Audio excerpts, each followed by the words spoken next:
siku hii ya leo nimekusomea neno ambaye unaona ya kwamba baada ya kifo, baada ya hukumu, wanadamu wataenda kuishi wapi? Na ni mtu wa aina gani ambaye anastahili kuingia mahali pale? Tunaona ya kwamba watu hao wote waongo, wachawi, wanaochukisa wengine hawataingia huko. Kila dhambi ambaye maandiko yanasema kwa ujumla ya kwamba kitu kinyonge hakitaingia mahali pale. Kitu kinyonge kinamaanisha kwamba unyonge ni dhambi. Bwana Yesu asifiwe. Unyonge ni dhambi. Maana mji ule hakuna laana, hakuna kilio, hakuna kukasirika huko. Huko ni furaha peke yake. Bwana Yesu asifiwe. Maandiko yanasema kwamba huko ni furaha peke yake. Hiyo ndio inatawala huko. Hakuna kusema kwamba fulani amenikosea.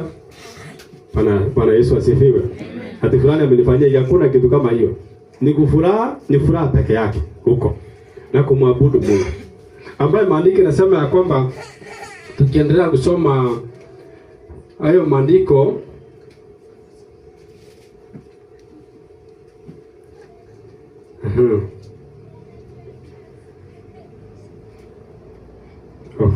nimeenda mbali. Nataka tusome pale mahali tulikuwa tunasoma ule mstari wa 8. Rudi nyuma kidogo.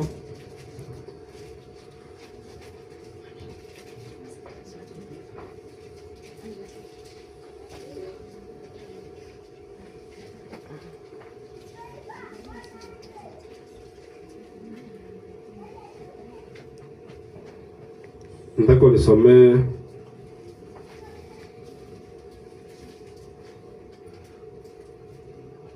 sitaki nisome hapa kwa sababu ya masaa. Kwa sababu ya masaa nataka tusome hapa kwa sababu ni maandiko haya ni marefu, lakini utaanza kutusomea kutoka kuanzia mstari wa 9 usome mpaka mstari wa 18. Utaona kwamba mji huo ambaye tunasoma, mji huo utaona vipimo. Malaika aliupima mji huo, na wakati aliupima akaona zile kilomita ambao ulikuwa nazo zile vipimo.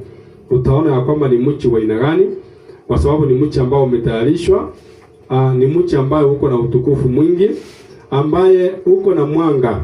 Jua halitakuwa tena, mwezi hautakuwa tena, kwa sababu maandiko yanasema kwamba mwanga unatoka katika kiti cha enzi.